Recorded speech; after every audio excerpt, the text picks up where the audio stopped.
Bismillahirrahmanirrahim. Alhamdulillah wassalatu wassalamu ala Rasulillah Nabiyyina Muhammad ibn Abdullah wa ala alihi wa sahbihi wa man walah. Amma ba'd. Sambungan pelajaran kita dalam kitab Penawar bagi Hati. Dia panggil Syifaul Qulub. Pelajaran kita dalam kitab yang kedua pada menyatakan kalbu. Kita nak menyatakan kalbu, yang ini penyakit-penyakit yang ada dalam jantung kita, dalam hati kita. Penyakit yang telah kita baca beberapa perkara. Sambungan kita pada kali ini iaitulah bab yang ketiga pada menyatakan marah. Marah ni duduk mana? Kalau orang tanya kita, marah ni duduk kat mana dia? Sudah, nak jawab macam mana agak-agak? Mestilah kita kata marah di muka, sebab orang nak marah, muka dia merah. Betul? Ada setengah orang kalau nak marah dia kacik gigi. Duk gigi lah makna marah tu. Setengah orang tu kalau nak marah dia tumbuk dinding. Duk di tangan marah. Duk mana sebenarnya marah? Ada orang kerja kaki, nak marah dia kerak kaki, gonjak rumah dia. Jadi kita kata marah duk di kaki. Hak sebenarnya marah ni duk di mana? Duk di kalbu, duk di hati. Itu punca. Bila dia marah hak ni, dia terpancar habis kalau. Mata celak, telinga merah, tangan kepak, kaki hujan. Itu dia panggil marah ni duduk di. Pasal itulah marah ni letak dalam kategori penyakit-penyakit kalbu, penyakit jantung, penyakit hati. Baru kita faham. Kalau tidak kita rasa marah ni macam, bila sebut marah ni sekaligus lah kita duduk nampak marah ni duduk di bukan penyakit dalam, penyakit luar. Tak, dia mari dalam. Luar tu pancar kemarahan dia tu, kemarahan dia tu sudah keluar sampai ke situ. Ketahui olehmu bahawasanya marah itu sifat kecelaan yang sangat banyak kebinasaan. Allahu Akbar. Kita kata apa? Marah ni adalah satu sifat kecelaan, sifat yang tak baik. Kesannya sangat banyak. Bagaimana kesan dia? Cuba kita lihat. Kerana menyebabkan ia pada anggota yang zahir. Marah dalam hati, tapi dia akan terpancar ke anggota yang zahir. Yang zahir akan memukul. Pukul dengan tangan. Dan memaki. Mulut marah juga. Basah tu habis lah tu. Dan membunuh. Allahu Akbar. Sampai mereka bunuh orang dah. Dan di dalam hati, dalam hati sendirinya, di lubuk sanubari dianya akan ada dendam dan dengki. Jadi perbuatan ini akan duduk situ. Dan sukacita dengan kena bala mereka yang dimarahinya. Allahu Akbar. Kalau orang kita berkelahi dengan orang ni, kita marahkan dia, tiba-tiba orang ni jatuh bala, sakit ke, aksiden ke, apa benda, gembira selalu gitu. Pandai muka. Dan duka cita dengan mendapat ia akan nikmat. Jadi kalau orang dapat nikmat, kita duka cita. Dan mencita-cita ia atas membuka rahsianya. Jadi kita kata aku dia nak buka rahsia orang ni. Pada rahsia tu 30 tahun, 40 tahun dulu waktu dia muda. Jangan. Dan tiada satu daripada yang tersebut itu sebab bagi binasa. Allahu Akbar. Betul. Semua sebab kebinasaan dia mari daripada mana? Punca daripada marah ni akan bawa kepada kebinasaan yang banyak. Mungkin orang boleh bakar orang sebab nak marah. Bakar rumah boleh. Katak kereta boleh. Tembak tuai diri pun boleh. Jadi macam-macam sebab berpunca daripada penyakit yang besar ini, iaitulah penyakit marah. Dan bermula memecahkan akan bersangatan marah itu, maknanya nak menghalang kemarahan. Punca kemarahan ini kita cuba pisahkan dia. Kita cuba tundukkan nafsu marah itu. Setengah daripada yang amat penting ia dalam agama. Jadi salah satu daripada urusan agama yang penting, kita lawan marah. Kita tahan daripada nak marah. Barulah orang ini termasuk dia adalah orang yang baik. Sabda Nabi sallallahu alaihi wasallam, laisa syadidu bis sur'ati bisur'ah. Innamas syadidul ladzi yamliku nafsahu 'indal ghadabi. Tengok, laisa syadidu bisur'ati. Innamas syadidul ladzi yamliku nafsahu 'indal ghadab. Tengok di bawah dia nota kaki dia tulis rawahu asy-syaikhan. Maksudnya hadis ini diriwayat oleh Imam Bukhari dan Muslim. Jadi hadis ini jelaslah pada kita hadis yang sahih. Pegang hadis ini. Artinya, lepas pada arti tak kurungnya. Tiada ada yang sangat kuat itu yang tiada merebahkan dia oleh beberapa laki-laki. Hanya saja yang sangat kuat itu yang memiliki ia akan dirinya pada ketika marah. Ayah terjemah dia. Terjemah bahasa kita yang baru-baru sekali kata, laisa syadid. Bukanlah orang yang gagah perkasa, orang yang kuat itu, orang yang hebat itu, orang yang boleh rebah orang. Mana kita boleh tinju, dia boleh gusti, dia rebah orang tak. Hal tu kuat. Kuat boleh jatuh orang itu hebat. Tapi kehebatan yang sungguh-sungguh orang ini hebat, allazi yamliku nafsuhu indal ghadab, orang yang boleh kawal diri dia ketika marah. Ini dipanggil, ini orang kuat betul-betul. Jadi kalau kita tanya siapa dia orang kuat, mesti kita akan kata orang boleh angkat rumah, boleh tinju orang, boleh angkat kereta, boleh jalan kuat. Itu kuat, bukan tak kuat. Tapi yang lebih kuat daripada segala-gala itu, iaitulah orang yang boleh menahan nafsu dia ketika marah. Ketika nak marah, tak marah. Jadi lepas pada dirinya pada ketika marah, tutup kurungan. Setakat tu terjemahan hadis. Artinya, kuasa ia menahan dirinya daripada umpama memaki dan memukul pada ketika ia marah akan seseorang yang lebih dhaif daripadanya. Orang yang benar-benar hebat, orang yang tidak marah apabila dia mampu untuk marah. Tapi kalau kita tak marah sebab kita tak mampu nak marah orang itu bukan mana orang kuat, itu orang lemah nama dia. Ni kita nak, orang ni kita boleh marah dia. Sebab dia kecil pada kita. Martabat dia lebih rendah pada kita. Tapi kita tak marah. Kita tahan kemarahan. Ini dah setengah daripada masyarakat kita ni. Bila nak marah dia sumpah dulu. Bahasa bengong, gila, celaka, habis. Langit 7 naik. Sumpah yang seranah dia. Lepas dia sumpah dia kata apa? Tu saya sabar tu. Sabar habis harta habis segala benda dah dia sumpah. Sabarlah gitu. Kalau kita tanya dia, kalau tak sabar tak ke mana? Berat lagi dia kata. Berat apa? Habis benda dah dia sumpah belaka dah. Habis sabar, tak ada sabar dah tu sabar apa? Jadi kita kena ingat sabar itu orang yang tak marah ketika dia nak marah. Tak marah. Itu dia. Ini banyak cerita-cerita dalam kitab kita bab kita ni, insya-Allah taala cerita tentang bagaimana nak menahan marah. Kita belajarlah. Hadis ini, hadis riwayat laisa syadid ni ada satu cerita. Ceritanya seorang perempuan duduk di kubur. Duduk menangis dekat kubur. Orang perempuan gitu menangis dekat kubur mungkin sebab keluarga dia mati ke apa sebab. Bila Nabi kita sallallahu alaihi wasallam lalu ikut belakang dia, Nabi kata, "Hei makcik, kenapa duduk nangis sini ni, balik." Dia tak paling, dia duduk menangis. Dia tak tengok siapa yang bercakap dengan dia ni, tak tengok. Dia kata, "Ilaika anni." Pergi kamu, apa duk cara aku? Apa yang dia sibuk dengan aku ni, pergi. Lepas dia halau orang tu pergi, Nabi pergi. Orang bagi tahu, "Hei, siapa yang kamu bercakap yang musuh pergi sini siapa?" "Mana tahu aku. Dia kacau aku duduk menangis kat sini." Dia kata Rasulullah sallallahu alaihi wasallam. Dia lari pergi balik rumah Rasulullah nak pergi minta maaf sebab dia halau Nabi tadi. Nabi baca hadis ni, laisa sadidu bisara. Bukanlah orang yang kuat itu orang yang boleh menyebah ke orang, tak. Hak tu kuat, bukan tak kuat. Kuat, tapi bukan hakikat kuat itu. Tapi orang yang betul-betul kuat, allazi la innamas syadid allazi yamliku nafsahu indal ghadab. Orang yang boleh tahan diri dia ketika nak marah. Kita buatlah apa-apa saja. Kekoh tangan sendiri kau, apa benda pun yang pentingnya jangan keluar kalimah nak marah. Siapa dia boleh ni, orang kuatlah. Siapa tak boleh, kita termasuk dalam kategori orang yang lemah.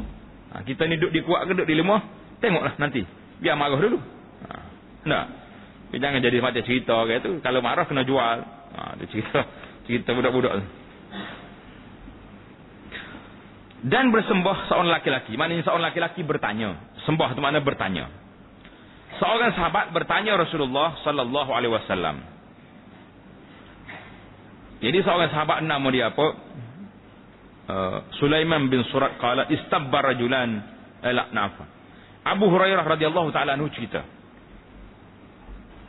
Dia kata seorang laki-laki datang berjumpa dengan Nabi sallallahu alaihi wasallam. Kemudian orang tu kata apa? Ausini. Dia cakap dengan Rasulullah, ausini, tulis ausini. Maknanya suruh oleh kamu.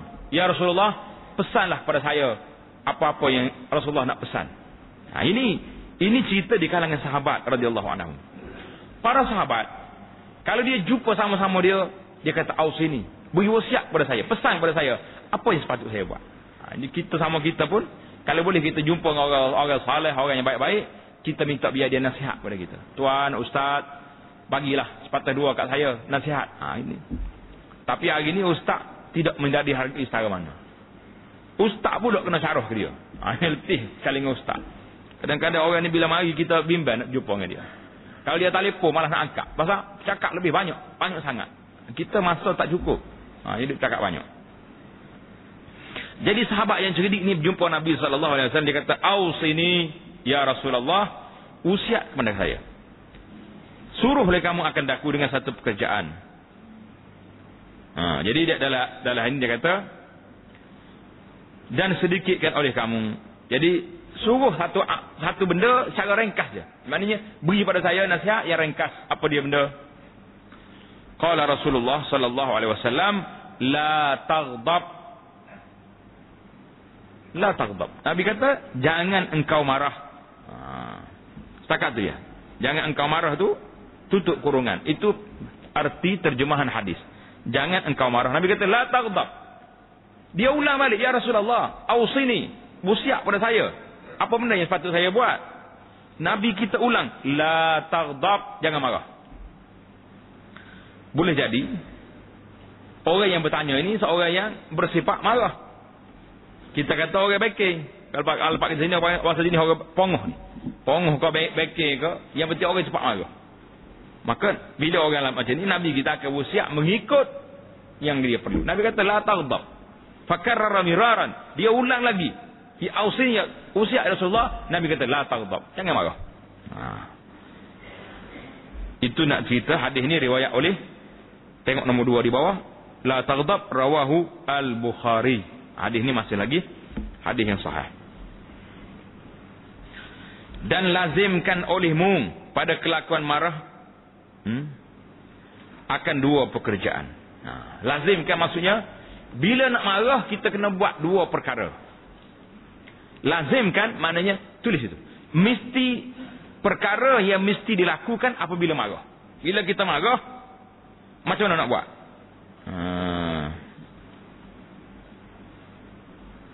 Yang pertama, dia kata apa? Daripada keduanya, memecahkannya. Mana kita pecahkan marah tu. Jangan dia berat sangat, kita macam nak pecahkan dia. Nak hilangkan dia. Nak hilangkan dia tu berat juga tu.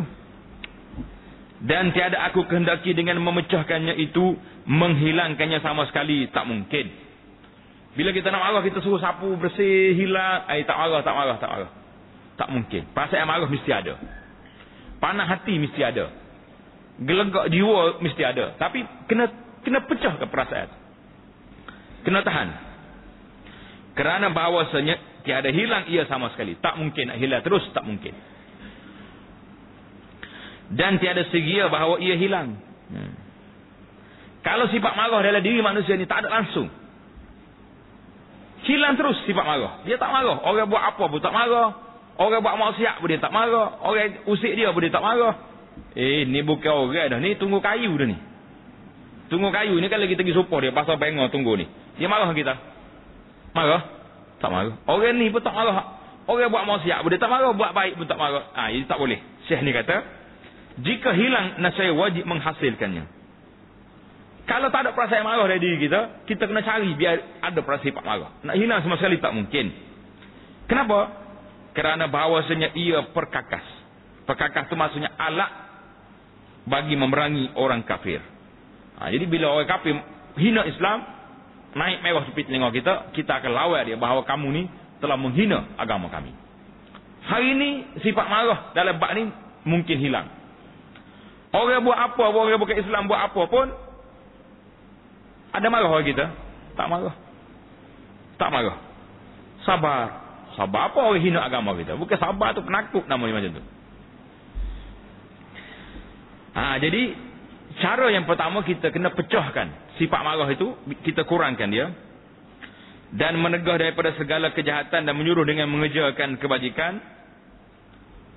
Jadi kita perlu kepada sifat marah itu dalam amru bil ma'ruf wan nahyu 'anil munkar, dan adalah marah itu seperti anjing perburuan. Allahu akbar. Berat bandingnya kita ni kata sifat marah ini seperti anjing perburuan. Dan hanya saja dikendaki.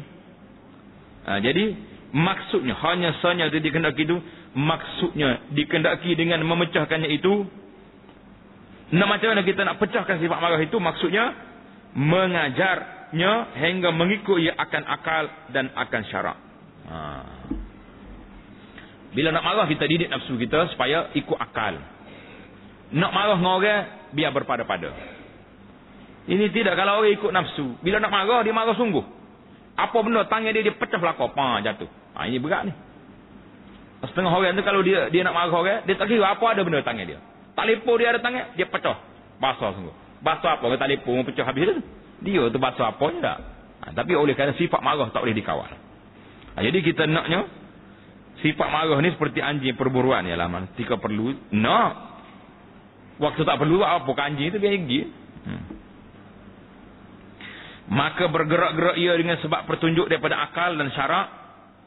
Mana kalau dia nak marah pun, mengikut acuan syarak dan akal. Tidak lebih daripada itu. Dan diam ia dengan sebab pertunjuk daripada kedua-duanya. Jadi kalau dia diam pun, dia sabar pun, sabar di atas cara yang betul. Dan tiada menyalahi ia akan keduanya, seperti menurut oleh anjing perburuan akan perintah tuannya. Baiki kitab kita silap. Akan, apa dia tulis situ? Perintah. Para tambah ra, nun taha, perintah. Nanti balik tak tahu nak baca apa ni. Ni ustaz kata apa ni? Lepas tu berair mata. Tak boleh nak jawab. Sebab tak tahu mana apa tu. Fintah apa ni? Perintah. Baiki. Kita salah ni. Salah tulis. Dan yang demikian itu mungkin dengan bersungguh-sungguh pada mengajarnya. Jadi jangan kita rasa kita putus asa. Bahawa kita ni tak mampu nak buat dah. Tak ada harapan. Lah. Kita masih lagi dalam harapan. Apabila kita bersungguh-sungguh pada mengajarnya, yakni kita didik jiwa kita, kita ajar dia biar bersifat dengan sabar. Macam mana nak sifat dengan sabar? Ini bukan satu benda yang main-main. Bukan satu benda yang senang. Payah. Tambah-tambah lagi orang yang bersifat panas. Dia panggil jenis darah panas ni. Orang darah panas ni kalau boleh tahan marah ni, Allah, kita hormat sangatlah ke dia. Nah. Dan iaitu membiasakan akan lambat marah. Bila marah kita duduk dia. Dan membiasakan memaafkan. Serta kedatangan bermacam-macam sebab bagi marah. Jadi bila kita orang marah, kita cuba bersifat maaf. Kita cuba tidak melakukan tindakan-tindakan yang tidak sepatutnya, maka itu mudah-mudahan kita akan tercapai apa yang dikehendaki di sini. Itu yang kedua. Yang pertama. Yang pertama, bila seorang ini sifat marah, maka dia kena pecahkan sifat marah itu dengan cara apa? Dengan cara didik nafsu kita supaya tidak cepat marah. Kalau marah pun tidak melampau lebih daripada sepatutnya. Yang kedua, memeliharakan marah itu pada ketika bergerak-gerak dengan menahannya akan barang yang di dalam hati.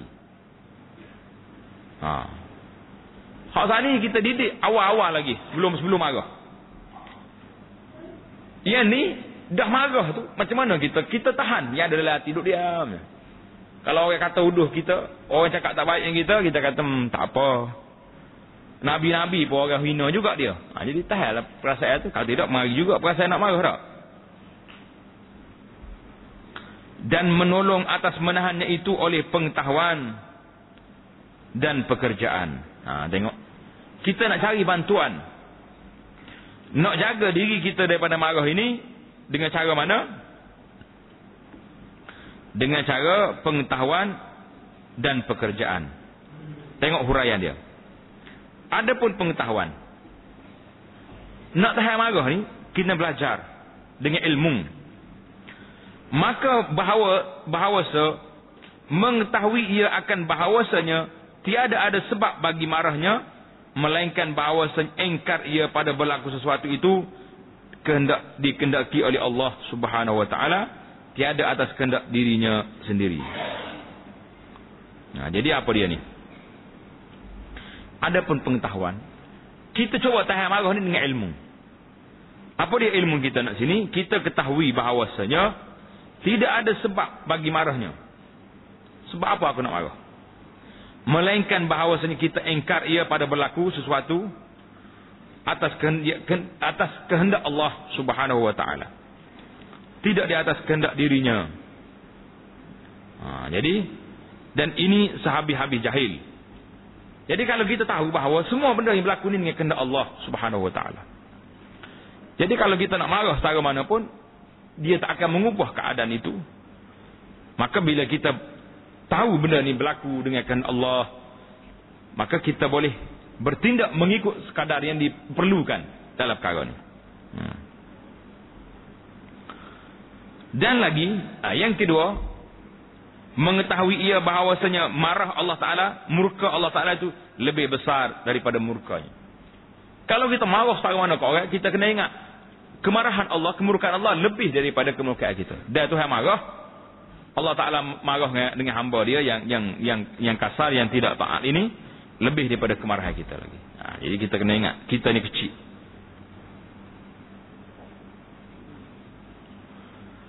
Dan limpah kurnia Allah Ta'ala lebih besar. Beberapa kali menderhaka ia akan Tuhannya, maka tiada marah Allah akan dia. Allahu Akbar. Kalau dia bangkit macam ni, ungkit macam ni, tahan sikit. Kita dengan Allah SWT ni, kita buat tak buat benda yang Tuhan larang? Banyak sekali. Nah, dalam apa saja kita buat benda yang Tuhan tak suka, Tuhan marah. Tapi tak ada pula tindakan turun segera. Allah Ta'ala tak benar orang ni buat maksiat. Taib. Dia kata mu jangan makan riba, riba tu haram. Dia ni ambil riba duit di bank ke di mana-mana. Bucik ke perut dia lepas dia makan duit tu? Tak bucik. Renyok ke mulut dia? Tak juga. Padahalnya benda tu, riba ni satu dosa besar yang sangat dimurkai oleh Allah Subhanahu wa taala. Tapi tak sampai mereka belok mulut dia lagi. Itu menunjukkan bahawa Allah Subhanahu wa taala Maha Pemurah, Maha Pengasih. Walaupun orang ni buat maksiat sebanyak mana, dia biar dulu, bagi peluang, mudah-mudahan kamu bertaubat, tak ambil tindakan segera. Jadi orang yang bersifat marah pun kena ingat, kalau Allah Taala dengan aku, yang aku banyak buat kesalahan pun dia tak tindak segera, tak buat, dia beri masa peluang, jadi apalah aku dengan manusia. Jadi kita cuba ingat benda-benda itu. Dan hendaklah engkau ingat akan bahawasanya engkau lebih wajib mengikut perintah Tuhan daripada yang engkau marah itu mengikut perintah engkau. Kita wajib ikut perintah Allah, tapi kita tak ikut. Ikut juga tapi tidak sepenuhnya. Maka dalam kita kena faham, dan kita kena ingat bahawa kita lebih berhak menerima kemurkaan Allah daripada orang yang tak ikut perintah kita. Kita kecil ya. Orang tak taat kepada kita, halus ya kita je. Jadi nak suruh kita ni sedar siapa kita, menyebabkan tidak layak kita marah pada orang lebih daripada sepatutnya. Adapun pekerjaan, tengok tadi, cara yang kedua nak menahan marah ni, iaitulah kita tahan marah dengan pengetahuan, ilmu pengetahuan. Aku ni hebat setara mana, gagah setara mana, Orang yang tak dengar cakap aku boleh marah tak ke mana, kita kena ingat bahawa kita juga tak dengar cakap Allah. Jadi Allah Ta'ala maaf pada kita dengan kita bertaubat dan sebagainya, dan dia beri tempoh pada kita tidak terus ambil tindakan. Jadi kita pun yang kedua tadi dengan ilmu pengetahuan, yang kedua dengan pekerjaan, dengan perbuatan. Pekerjaan itu maksudnya dengan amalan. Apakah cara amalan yang boleh menghapuskan perasaan marah? Tadi pengetahuan dari sudut motivasinya. Yang kedua ini amalan atau pekerjaan yang boleh menyebabkan kita hilang marah. Faham tak? Yang kedua ni pekerjaan, tanda kat situ, amalan yang boleh menghilangkan rasa marah. Adapun pekerjaan itu yang menghilangkan perasaan marah, bahawa berkata ia, a'udzu billahi minasyaitonir rajim. Kata semua.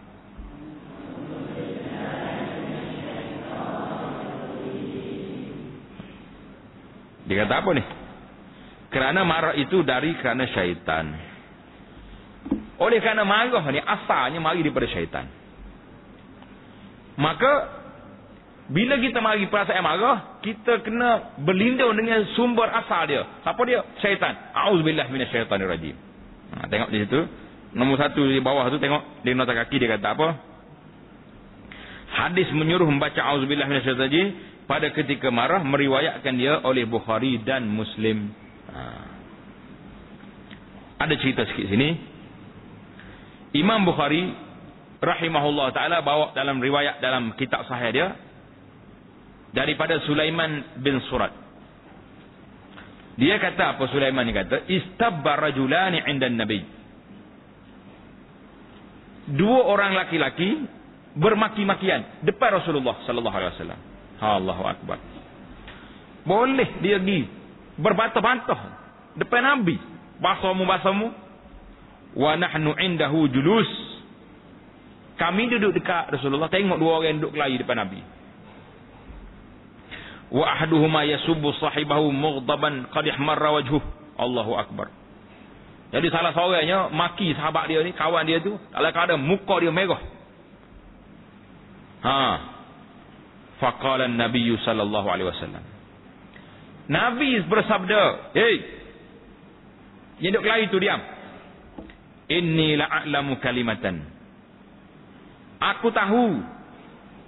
Aku akan ajar pada kau satu kalimah, lau qalaha la zahaba anhu ma yajib." Kalau dia kata kalimah ni, hilang perasaan marah dia. Dengar ni. Lau qala a'udzubillahi minasyaitonir rajim. Kalau dia kata a'udzubillahi minasyaitonir rajim, hok duk berkelahi tu akan dia. Jadi kalau kita tengok orang sedang berkelahi, kita kena pergi dekat dia kata a'udzubillahi minasyaitonir rajim. Kita jangan suruh dia kata, dia marah balik. Kita kena ajar dia. Kita kata a'udzubillahi minasyaitonir rajim. Jadi mudah-mudahan dia kata. Kemudian orang yang duduk dekat dengan orang kelahi ni, dia kata, ala tasma' ma yaqulun nabi. Hei, dia duduk kelahi, mu tak dengar Rasulullah kata apa? Tak dengar. Dia dengar. Dia jawab apa? Qala inni lastu bimajnun. La ilaha illallah. Nak orang dia marah ni berat tak berat? Dia dengar dah Nabi ajar dia. Kalau Nabi kata, kalau mu kata a'udzubillahi minasyaitonir rajim, hilang perasaan marah. Orang pergi ucap dia, mudah yang duk maki orang ni. Mu dengar tak Nabi kata apa? Dia kata aku dengar. Tapi dia kata atarabi ba'sun amajnunun ana. Hei, musuh aku kata benda tu, mu ingat aku gila dia tu. Izhab, pergi. Allah, dia yang marah ni.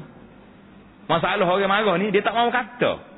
Kalau dia kata auzubillahi minasyaitonir rajim, hilanglah perasaan. Tapi oleh kerana dia tak mau kata, bahkan dia marah kalau orang suruh kata pula. Dia kata apa ni? Inni lastu bimajnun, aku bukan gila. Suruh kata auzubillah. La ilaha illallah. Jadi berat juga. Berat ke tak berat? Berat atau saya kata ni, Dia orang punya orang sakit ni, kalau dia lawan tu bomo, penyakit berat. Tengok ni cerita. Jadi Al-Imam Ibnu Hajar dalam kitabnya Fathul Bari dia kata apa? Wa akhliq bihadzal ma'mur an yakuna kafiran aw munafiqan. Dia kata aku rasa Orang yang apa ni? Orang hak cakap tak baik tadi boleh jadi dia ni munafik boleh jadi. Atau kalau dia tidak munafik pun, kana ghalaba alaihi al-ghadab hatta akhrajahu anil i'tidal. Ataupun mungkin dia ni terlampau nak marah yang menyebabkan dia hilang kawalan. Jadi kalau tidak tak akanlah cakap siapa gitu dia kata aku mau tengok aku gila ke dia tu. Jadi itu yang pertama. Yang kedua, waqila kata Ibnu Hajar, innahu kana min jufatil a'rab wa dhanna annahu la yasta'idu min asy-syaitan illa man bihi junun. Boleh jadi orang ni orang Arab, mana orang kampung, orang Badui. Biasa orang Badui ni kalau orang gila baru dia suruh baca auzubillah minasyaitanir rajim. Pasal itulah dia melentik. Bila kata, baca auzubillah. Dia kata aku tak gila. Dia ingat kau orang gila yang kena kata benda ni. Itu dipanggil cerita. Tanda situ cerita. Nabi kita sallallahu alaihi wasallam ajar seorang laki-laki, dua orang laki-laki yang sedang berbantah, Nabi kita suruh kata auzubillah minasyaitanir rajim. Lau qalaha la zahaba anhu. Kalau dia kata auzubillah minasyaitanir rajim, hilang perasaan marah dia. Tapi biasanya orang tengah marah sangat ni tak boleh kata benda ni. Tak boleh nak kata auzubillah minasyaitanir sebab dia sayang nak tinggal marah dia tu. Syaitan duk kontrol dia tu. Jadi kita kena ingatlah supaya macam mana kita nak keluar daripada kawalan syaitan ni, kita kena kata auzu billahi minasyaitonir rajim. Insya-Allah mudah-mudahan kita akan selamat. Maka jika tiada berhenti marahnya dengan ini perkataan. Tengok ni. Tahap yang pertama kata auzubillahi minasyaitonir rajim. Tulis itu nombor 1 at-ta'awuz. Yang kedua, kalau tak berhenti je marah. Auzubillah pun marah juga. Merah telinga tak hilang-hilang juga. Apa nak buat? Maka jika tiada berhenti marahnya dengan ini, dengan perkataan ini, maka hendaklah ia duduk jika dia berdiri. Kalau dia tengah berdiri cekak pinggang ini, duduk atas tanah. Duduk marah lagi. Dan jika hendaklah ia berbaring. Jika ia duduk tak ira juga, tidur. Dan jika tiada diam marahnya tak turun tarah kemarahan dianya dengan duduk atau berbaring itu, maka hendaklah ia pergi mengambil air sembahyang. Mana kalau tak hilang juga, lepas pada duduk tu kena pergi ambil air, pergi ambil wudu. Sebab apa? Sebab ada dalam diriwayatkan daripada hadis Nabi sallallahu alaihi wasallam, inna syaitana khuliqa minan nar wa innama tutfa'un naru bil ma' fa idza ghadiba ahadukum falyatawadda. Artinya bahawasanya syaitan itu dijadikan daripada api. Dan hanya saja dipadamkan api dengan air.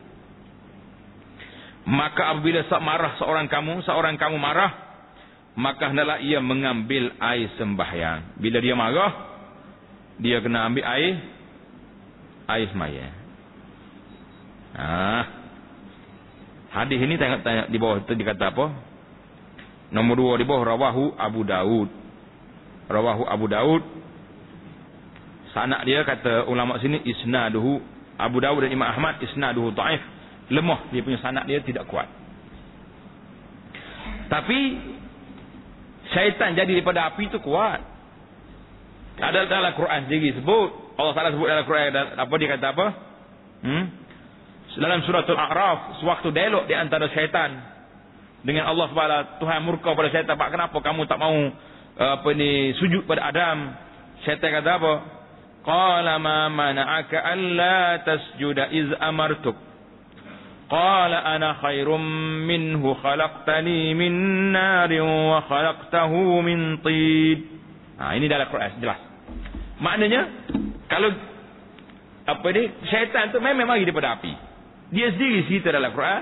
Allah Taala sebut dalam Quran dalam surah Al-A'raf ayat 12. Khalaqtani min nar. Mau jadi aku daripada api. Jadi syaitan mari daripada api. Cumanya cerita bila orang ni marah pergi ambil wuduk tu, ulama kata sanad dia lemah, tapi kita boleh lakukan beberapa perkara yang boleh menenangkan keadaan. Mudah-mudahan dengan kita ambil wuduk, insya-Allah taala turun sikit. Biasalah orang tengah marah. Kalau dia kena air tu lain sikit. Insya-Allah. Dan sabda Nabi sallallahu alaihi wasallam, innal ghadaba jamratun fi qalbi ibni Adam. Innal ghadaba jamratun fi qalbi ibni Adam.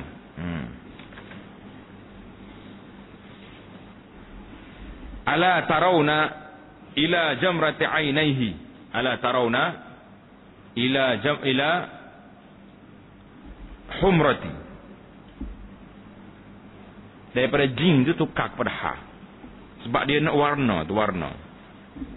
Ila humrati ainaihi wantifakhi audajihi. Faman wajada min zalika syai'an falyadrib khaddahu bil ardi. Tengok dia kata sini rawahu At-Tirmizi. Rawahu At-Tirmizi.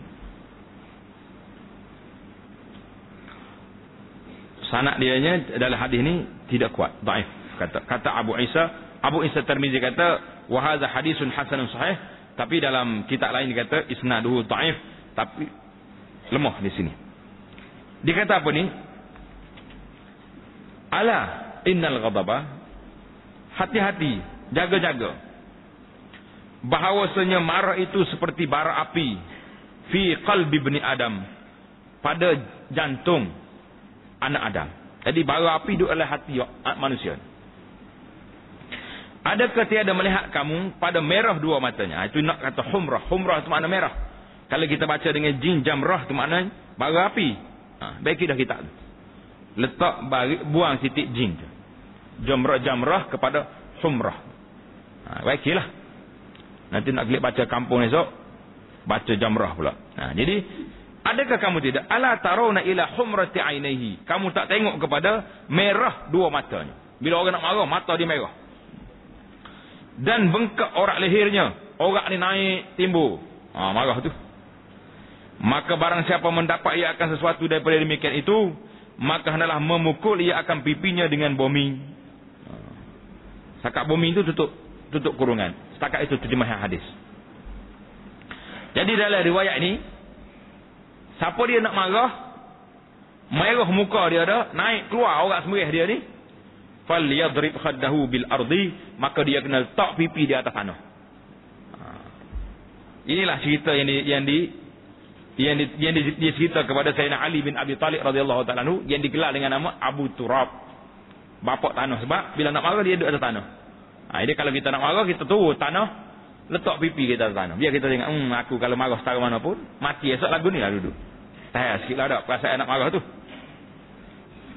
Ini menunjuki kepada menetapkan semulia-mulia anggota daripada sehina-hina tempat. Kita letak anggota yang mulia, muka kita. Tempat yang hina, tempat kita pijak atas bumi. Tujuannya apa? Supaya pecah takabburnya. Biar takabbur kita tu tunduk sikit. Yang ia sebab yang besar pada marah itu. Sebab manusia ini marah kerana apa? Kerana dia takabbur. Telah memuji akan dia oleh Allah Ta'ala dalam Al-Quran dengan firman-Nya, wal kaziminal ghaidh. Ayat ni panjang. Dalam ayat surah tanda situ, wal kaziminal ghaidh itu tak ada nama ayat. Tanda kat situ ayat ini daripada surah Ali Imran ayat 134. Ali Imran 134. Pergi buka mushaf nanti tengok dalam Quran. Allah Taala sebut dalam ayat ni panjang. Wasari'u ila maghfiratin min rabbikum wa jannatin 'arduha as-samawati wal ardu 'iddat lil muttaqin. Tuhan kata, wasari'u, segera kamu pergi mencari keampunan Tuhan kamu. Bila dapat keampunan apa jadi? Jannatin, syurga, arduha as-samawati wal ardu, yang luah syurga ni, seluah langit dengan bumi ni, 'iddat lil muttaqin, disediakan syurga ni bagi orang-orang yang muttaqin. Siapa orang muttaqin? Ini tanda sini. Orang yang muttaqin itu, yang pertama, alladzina yunfiquna fis sarra'i wad dharra. Orang yang beri nafkah, beri derma dalam keadaan dia senang ataupun dia susah, bagi derma. Wal kaziminal ghaidh, bagus apa ayat ni. Yang kedua, orang yang menahan marah. Nak marah dia tahan. Yang ketiga, wal afina 'anil nas, orang yang memaafkan kesalahan orang lain. Orang buat salah dia maaf.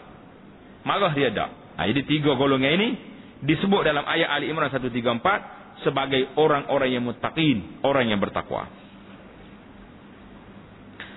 Dan sabda, letak titik bawah tu. Dan sabda Rasulullah sallallahu alaihi wasallam. Dia kata apa tu? Ataupun dia panggil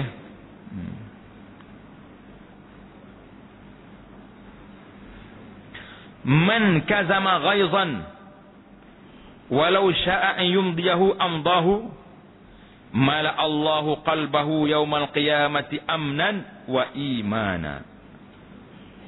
Mala Allahu qalbahu amnan wa imana.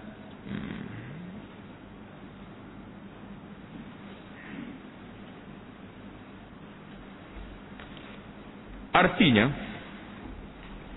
barang siapa menahan ia akan marah. Orang boleh tahan marah ni. Dan jika menghendaki ia meluluskannya, mana melepaskan marah dia tu, melaksanakan kemarahannya, nascaya kuasa, yakni mampu ia melaksanakannya. Orang yang boleh tahan marah saat ni, apa jadi? Nascaya memenuhkan Allah akan hatinya pada hari kiamat daripada sentiasa dan daripada iman. Allahu Akbar. Takat iman tu break sekat tu dulu. Letak tutup kurungan. Dan pada satu riwayat, lepas satu riwayat itu letak pula buka kurungan daripada redha. Jadi ada setengah kata lagi riwayat yang mengatakan Allah Ta'ala penuhkan dalam hatinya keredaan Allah. Jadi berat tak? Bagus tak bagus? Kelebihan besar tak besar kelebihannya? Orang yang mampu menahan dirinya daripada marah. Jadi dia kata waman kazama ghaizan walau syaa yumdi amdahu mala Allah qalbahu ridha yaumal qiyamah. Siapa yang boleh menahan dirinya daripada kemarahan ini, nombor 1 di bawah dia kata hadis ini diriwayat oleh Imam Abu Daud. Hadis ini diriwayat oleh Imam Abu Daud nombor 1. Tapi dalam sunnah Abu Daudnya tidak dijumpai. Yang kita jumpa hadis ini dalam kitab Takhrij Ihya Ulumuddin Al-Iraqi kata akhrajahu Ibnu Abi Dunya. Kemudian hadis ridha ni dia kata rawahu Ibnu Abi Dunya juga. Hadis ni riwayat Ibnu Abi Dunya bukan daripada Ibnu Abu Daud. Tanda nombor 1 di bawah tu. Hadis ni riwayat Ibnu Abi Dunya. Dalam kitab Al-Jami'us Shaghir, dalam kitab Al-Jami'us Shaghir, Imam Suyuti pun kata hadis ini riwayat Ibnu Abi Dunya fi Qada'il Hawaij, dan Imam At-Tabarani kata muhakkik dia hadis ini hasan. Hadis man kazama ghaizan ni darjatnya hasan. Mana hasan ni darjat yang kedua selepas daripada darjat sahih. Allahu Akbar. Dalam kitab Musnad Imam Ahmad riwayat lain pula dibawa, dia kata apa ni? Man kazama ghaizan wa huwa qadirun ala an yunfidhahu da'ahu Allah tabaraka wa ta'ala ala ru'usil khalaiqi hatta yukhayyirahu min ayyil hurisha. Jadi hadis ni hadis hasan, hadis yang kedua ni riwayat Imam Abu Daud. Boleh jadilah pentahqiq dia kata riwayat Abu Daud tu mengikut riwayat yang kedua tadi. Jadi Abu Daud kata apa? Siapa dia mampu nak tahan marah dia sedangkan dia berkuasa untuk melakukannya, nascaya Allah Ta'ala akan panggil di hadapan khalayak ramai pada hari kiamat hatta yukhayyirahu min ayyil hurisha. Tuhan panggil dia, mungkin pilih bidadari mana mun nak. Jadi hadis ni hasan. Tengok dalam kitab Al-Jami' As-Shaghir diriwayat oleh Imam Ahmad, dalam Musnad Abu Daud, At-Tirmizi dan Ibnu Majah. Tamaklah kita perbahasa kita, pelajaran kita dalam kitab Al-Ghadab dalam bab marah. InsyaAllah kita akan masuk pada sambungan penyakit hati yang keempat pada menyatakan dengki. Dengki pula ni. Semua ni penyakit-penyakit yang berat-berat belakang. Penyakit yang kita belajar dalam kitab Al-Qalbu ni, penawar bagi hati ni, memang penyakit kronik belakang ni. Kronik kata kronik? Kronik lah. Nak berlepas dengki ni dengan Allahu Akbar. Beratnya Tuhan. Jadi kita minta dengan kita belajar ni, mudah-mudahan Allah SWT beri taufik hidayah kepada kita, insya-Allah. Subhanakallahumma bihamdika asyhadu an la ilaha illa anta astaghfiruka wa atubu ilaik. Wa sallallahu ala nabiyyina Muhammadin wa ala alihi wa sahbihi ajma'in walhamdulillahi rabbil alamin.